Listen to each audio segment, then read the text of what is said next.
O Pad Thai, prato nacional da Tailândia, é provavelmente um dos pratos tailandeses mais populares no exterior.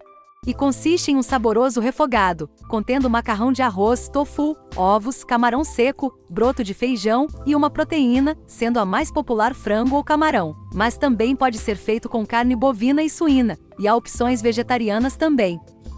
Esta que vou fazer é uma opção usando a carne de soja, que inclusive eu fiz um vídeo separado mostrando como eu preparo a carne de soja para que ela fique saborosa e sem gosto residual de soja, que você pode ver clicando no card acima ou no link da descrição deste vídeo. Antes de começar, é importante já deixar todos os ingredientes cortados e prontos, pois depois que estiver no fogo o processo é muito rápido. Então eu começo picando uma cebola roxa desta forma. Logo após, eu fatio 2 pimentões, um laranja e um verde. Os legumes podem variar, eu usei aqui os que costumo consumir mais no dia a dia, lembrando que esta receita é uma variação, mas usando a maioria dos ingredientes da receita tradicional. Faço o mesmo com a cenoura, o brócolis, o coentro e os cogumelos.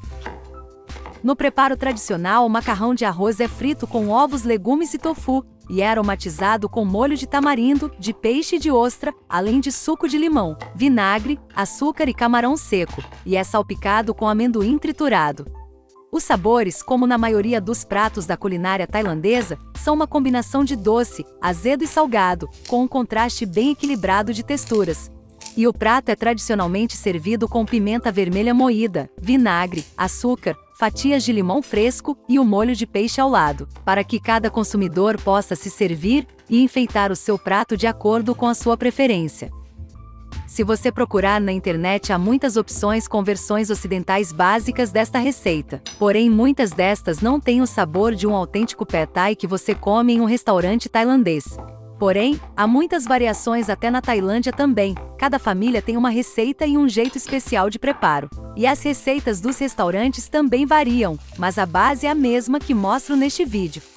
Depois de fatiar os legumes eu preparo o molho, e o tamarindo é o ingrediente que é o coração e a alma do molho Pad Thai, pois ele dá ao molho o sabor azedo pelo qual o Pad Thai é conhecido. Ele é feito com a polpa de tamarindo que vem pronta em um bloco ou uma pasta já pronta. Aqui eu mesma preparo. Corto um pedaço desta polpa de tamarindo, mais ou menos 20 gramas, coloco água quente e reservo. O próximo ingrediente do molho é o açúcar de palma, um tipo muito comum de açúcar usado na culinária tailandesa, que é feito da seiva de tipos específicos de coqueiros, mas se você não achar, pode substituir por açúcar mascavo ou até mesmo rapadura ralada, da mesma forma que eu vou ralar esse bloco aqui. Aqui eu tenho 20 gramas de açúcar de palma ralada. Outro ingrediente é o molho de soja. Aqui eu adicionei 60 ml desse molho mais fino, e depois eu adicionei mais 30 ml de outro mais denso. Agora eu adiciono um pouco de molho de ostra, mais ou menos 2 colheres de sopa, e os 30 ml do molho de soja mais espesso. Os molhos de soja tailandeses são diferentes dos japoneses ou chineses, e existem diferentes tipos. O tailandês, por exemplo, é muito mais espesso e doce. Agora eu vou filtrar o tamarindo, que deixei de molho anteriormente, e adicionar o suco obtido ao molho.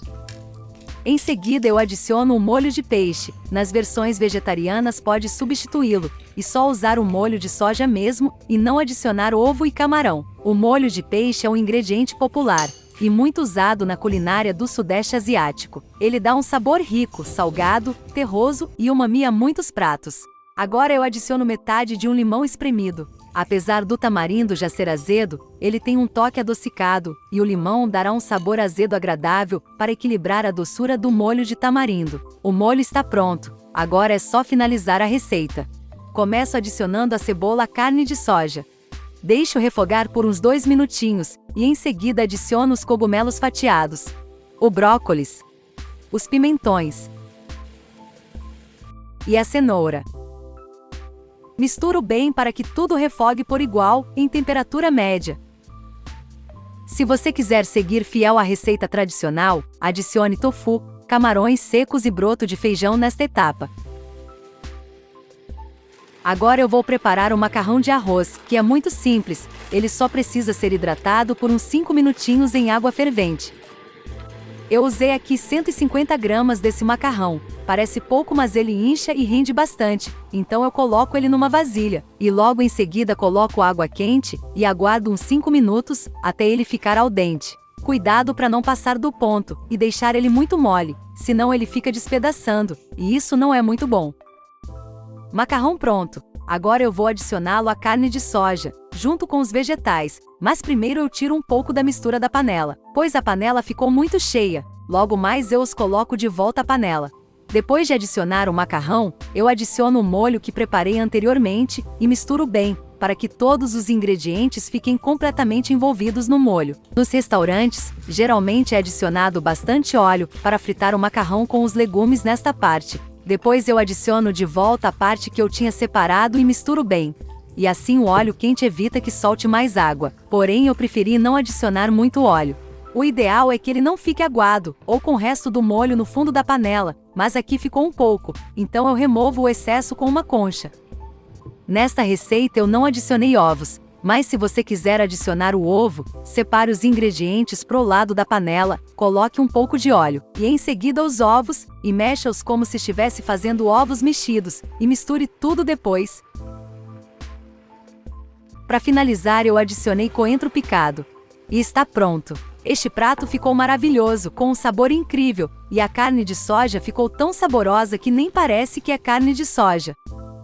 Você pode servir em pratos com fatias de limão e polvilhar com um punhado de amendoins salgados picados. Se você gostou deste vídeo, não esqueça de deixar o seu like. E se inscreva no meu canal para ser notificado assim que eu postar novos vídeos, com mais dicas e receitas como esta. Obrigada por assistir!